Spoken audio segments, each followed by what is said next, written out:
കണ്ടത് നിജം, കാണാതത് പൊയ്. നീ കണ്ടതെല്ലാം പൊയ്. ഇനി കാണപ്പോവത്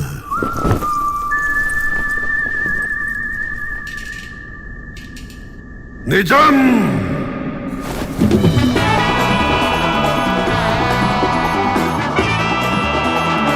നമസ്കാരം.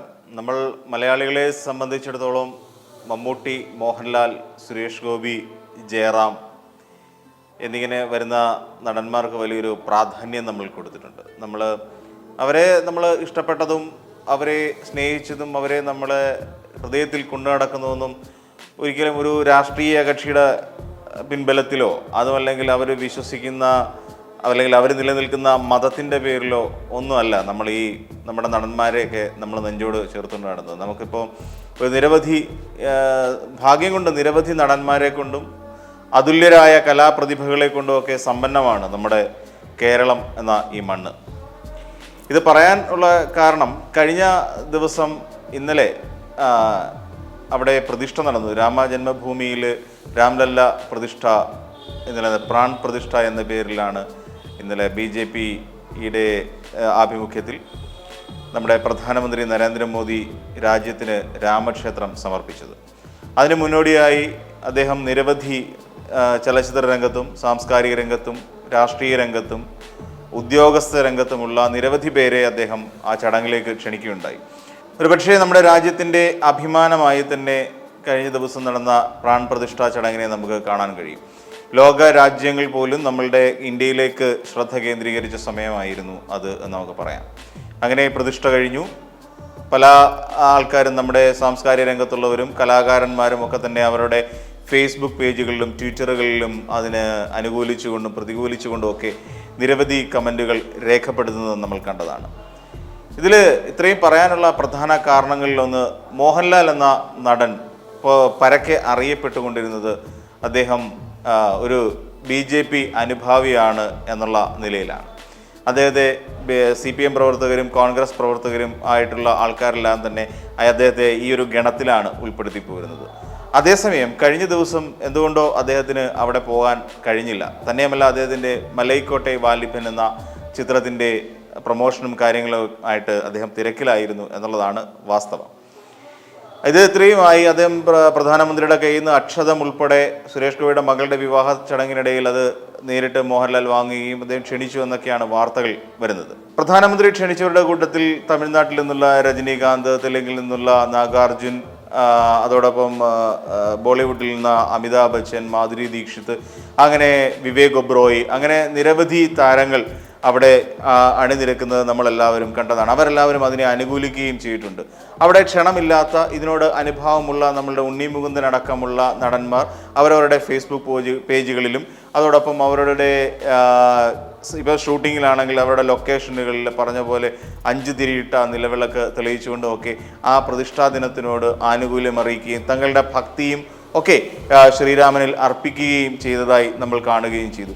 അതേസമയം ഇതൊന്നും മോഹൻലാൽ എന്ന് പറയുന്ന നടൻ ചെയ്തിരുന്നില്ല എന്നുള്ളതാണ് നമ്മൾ ശ്രദ്ധിക്കേണ്ട ഒരു കാര്യം. അദ്ദേഹത്തിൻ്റെ ചിത്രത്തിൻ്റെ പ്രൊമോഷൻ വീഡിയോകൾ, ചിത്രങ്ങൾ തുടങ്ങിയവ മാത്രമായിരുന്നു അദ്ദേഹത്തിൻ്റെ ഫേസ്ബുക്ക് പോസ്റ്റിൽ നിറഞ്ഞു നിന്നിരുന്നത്. അപ്പം മമ്മൂട്ടിയെ സമയത്തോളം മമ്മൂട്ടിയും അദ്ദേഹത്തിൻ്റെ ഓസ്ലർ സിനിമയെക്കുറിച്ചും ഭ്രമയുഗത്തെക്കുറിച്ചും ഒക്കെ മമ്മൂട്ടിയും അദ്ദേഹത്തിൻ്റെ ഫേസ്ബുക്ക് പേജിൽ രേഖപ്പെടുത്തിയിരുന്നു.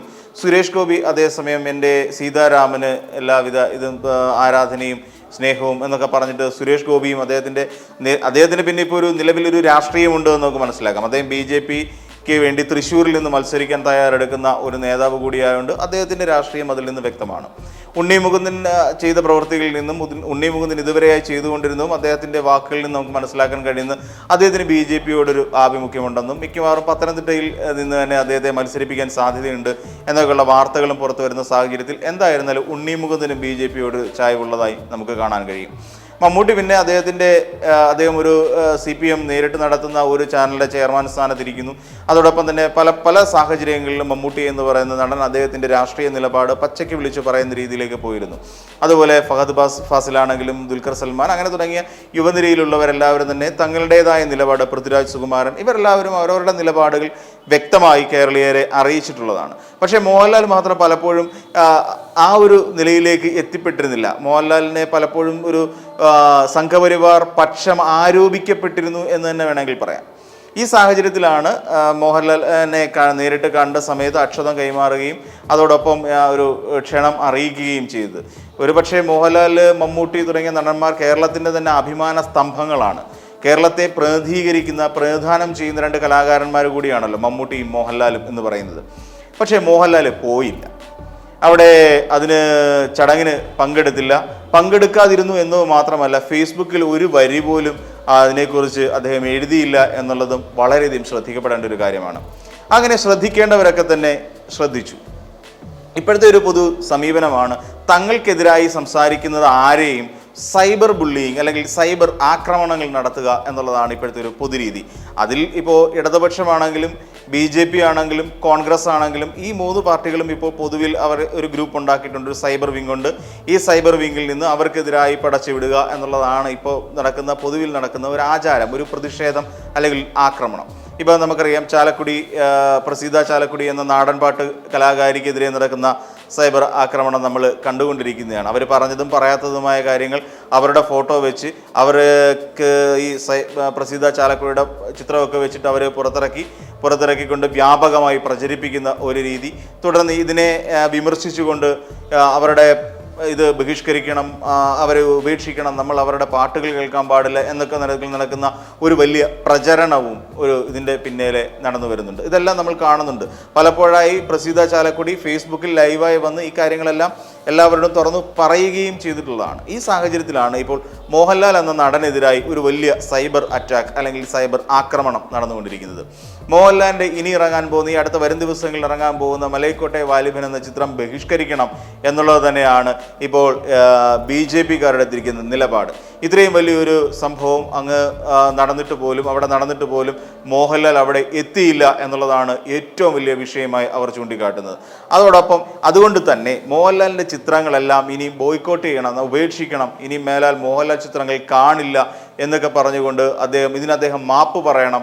അവിടെ പോകാഞ്ഞതിൽ പ്രധാനമന്ത്രിയെ പോലൊരു വലിയ നേതാവ് വന്നിട്ട് അവിടെ ക്ഷണിച്ചുവെങ്കിൽ പോലും അവിടെ മോഹൻലാൽ പോകാതിരുന്നത് വലിയ മോശമായി പോയി എന്നൊക്കെ പറഞ്ഞിട്ട് അദ്ദേഹത്തിനെതിരെ അതിശക്തമായ ഒരു സൈബർ അറ്റാക്ക്, ഒരു സൈബർ ആക്രമണം നടന്നുകൊണ്ടിരിക്കുകയാണ്. ഇവിടെ മോഹൻലാലിനെയും ബാക്കിയുള്ള നടന്മാരെ അങ്ങ് മാറ്റി നിർത്താം, അതേസമയം ഇദ്ദേഹത്തിനെതിരെ അതിശക്തമായ ഒരു ആക്രമണം നടന്നുകൊണ്ടിരിക്കുകയാണ്. ഇനിയിപ്പോൾ എന്താണ് സംഭവിക്കുക എന്നുള്ളത് നമുക്ക് നോക്കാം. എന്തായാലും വരും ദിവസങ്ങളിൽ തന്നെ അദ്ദേഹത്തിൻ്റെ പുതിയ ചിത്രം റിലീസാവുകയാണ്. അപ്പോൾ റിലീസാവുന്നതോടെ ഇതിനെതിരെ അദ്ദേഹം ഈ ചിത്രത്തിൻ്റെ പോസ്റ്റ് ഷെയർ ചെയ്ത അല്ലെങ്കിൽ അതിൻ്റെ പിക്ചറുകൾ അല്ലെങ്കിൽ വീഡിയോസൊക്കെ ഷെയർ ചെയ്തതിൻ്റെ താഴെ തന്നെയാണ് ഈ രീതിയിലുള്ള കമൻറ്റുകൾ വന്നുകൊണ്ടിരിക്കുന്നത്. അദ്ദേഹത്തിനെ മോശപ്പെടുത്തിക്കൊണ്ട് ചിലരൊക്കെ മോഹൻലാൽ തിരിച്ചു വരുന്നു എന്നൊക്കെ പറഞ്ഞിട്ട് വലിയ ആവേശത്തോടു കൂടി കൊടുക്കുമ്പോൾ ചിലരുടെയൊക്കെ ഉള്ളിൽ നിന്ന് വരുന്ന വാക്കുകൾ ഇതൊക്കെയാണ്: നിങ്ങൾ വലിയ തെറ്റാണ് ചെയ്തത്, ഇത്രയും വലിയ ഒരു സംഭവം നടന്നിട്ട്, ഇത്രയും വലിയൊരു പ്രാണപ്രതിഷ്ഠ പോലെ ഒരു രാജ്യം അഭിമാനത്തോടെ നോക്കുന്ന ഒരു പ്രതിഷ്ഠ നടന്നിട്ട് പോലും അവിടേക്ക് പോകാതിരുന്നത് വലിയ നിഷേധമാണ് എന്നും ഇതിന് അവിടെ പോയി അയോധ്യയിൽ പോയി മോഹൻലാൽ മാപ്പ് പറയണം എന്നുവരെ ആവശ്യപ്പെട്ടുകൊണ്ടാണ് പലരും മോഹൻലാലിനെതിരെ അറ്റാക്ക് നടത്തുന്നത്. തന്നെയുമല്ല, ഇത് അദ്ദേഹത്തെ ഇനിയും വേറെ ഏതെല്ലാം തരത്തിൽ ക്രൂശിക്കപ്പെടും എന്നുള്ളത് വരും ദിവസങ്ങളിൽ പിന്നെ നോക്കിക്കാണേണ്ടി വരും. നമുക്ക് മറ്റൊന്നറിയാം, ഇദ്ദേഹത്തിനെതിരെ അല്ലെങ്കിൽ ഏതൊരു കാര്യത്തിനെതിരായി നടക്കുന്ന ഈ രീതിയിൽ നടക്കുന്ന കലാകാരന്മാർക്കെതിരെ നടക്കുന്ന സൃഷ്ടികളോട് നടത്തുന്ന അസഹിഷ്ണുതയുടെ പ്രതിഫലനം നമ്മൾ നേരത്തെയും കണ്ടതാണ്.